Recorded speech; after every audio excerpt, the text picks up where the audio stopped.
হাসিনা এঁকে দিয়েছেন। এই পাপের পরিণতি কি হতে পারে, এই পাপের কি বিচার হতে পারে, সেটা যারা প্রত্যক্ষ করেছেন তারা বুঝতে পারবে। আজকে সেই পলাতক স্বৈরাচারের জন্য মায়া কান্না কাঁদছেন পার্শ্ববর্তী দেশের রাজনীতিবিদরা, নীতি নির্ধারকরা এবং আরো অনেকে, এবং বিশেষ করে আত্মা বিক্রিকারী মিডিয়ার লোকজনরা। আপনারা বাংলাদেশের মিডিয়া, আপনারা আন্দোলনের অনেক চিত্র ধারণ করেছেন, আপনারা এগুলোও জানেন। অথচ দিন রাত বাংলাদেশে নাকি হিন্দুদের বাড়ি পোড়ানো হচ্ছে, বাংলাদেশে নাকি হিন্দুদেরকে পুড়িয়ে মারা হচ্ছে। এই ধরনের ডাহা, অসত্য, অপতথ্য এবং মিথ্যার বেড়াজাল নির্মাণ করে বিশ্ববাসীকে বিভ্রান্ত করার চেষ্টা করছে। কিন্তু প্রযুক্তির এই যুগে তারা সফল হতে পারছে না বিদায় এখন হিংসা প্রতিহিংসার জ্বালায় প্রতিদিন অপপ্রচারের যে কথাগুলো আমরা জানতে পারছি, তাতে মনে হচ্ছে যে ভারত একটি গণতান্ত্রিক রাষ্ট্র বলে আমরা জানতাম, যে ভারত যেখানে সাংবিধানিক ধারাবাহিকতা রক্ষিত হয় বলে আমরা জানতাম, যে ভারতে অনেক জ্ঞানীগুণী মানুষের দেশ বলে আমরা জানতাম, সেই দেশটিকে এখন মনে হচ্ছে এখানে হিংস্র, ঘাতক এবং প্রচণ্ড রক্তপিপাসু মানুষরা সেখানে বাস করেন। তাদের কাছে বাংলাদেশের মানুষকে বাংলাদেশেরই একজন চরমতম নরঘাতক এক প্রধানমন্ত্রী যে আচরণ করেছেন, সেই আচরণের যে দৃশ্য, যে ছবি আমরা প্রতিদিন দেখছি এবং হাসপাতালগুলোতে এখনো দেখে আসছি, এটা ভাষায় বর্ণনা করার মতো নয়। তারা তাদের নিজস্ব স্বার্থ শেখ হাসিনাকে দিয়ে রক্ষা করতেন। তাদের স্বার্থ রক্ষা করার জন্যই তারা শেখ হাসিনার জন্য এখন যে কুমিরের কান্না কাঁদছেন, সেটা অত্যন্ত সত্যে প্রমাণিত হচ্ছে।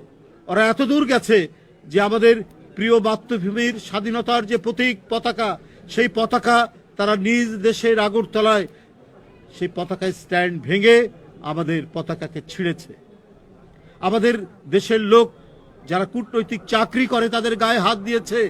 ভিয়েনা কনভেনশন অনুযায়ী এটা ভয়ঙ্কর রকমের আন্তর্জাতিক গুরুতর অপরাধ, সেই অপরাধ তারা করেছে।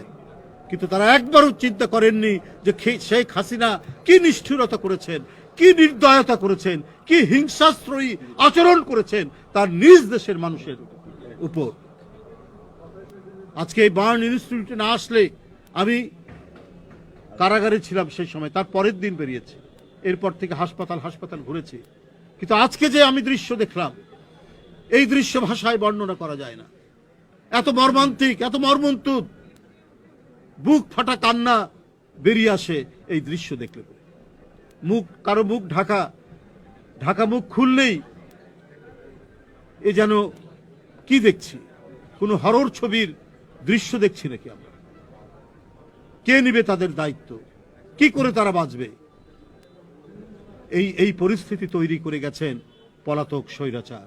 আর তাদের জন্য এত মায়া কান্না, তার জন্য আজকে সীমান্তে তারা এসে বাংলাদেশের ভিতরে নাকি তারা ঢুকে পড়ে বিক্ষোভ করবেন, এবং শুধুমাত্র শেখ হাসিনাকে রক্ষা করার জন্য তারা ইসকনের নামে, চিন্ময়ের নামে, যে চিন্ময় ইসকন থেকে বিতাড়িত হয়েছেন, তার অপকর্মের কারণে সরকার তাকে গ্রেপ্তার করেছে।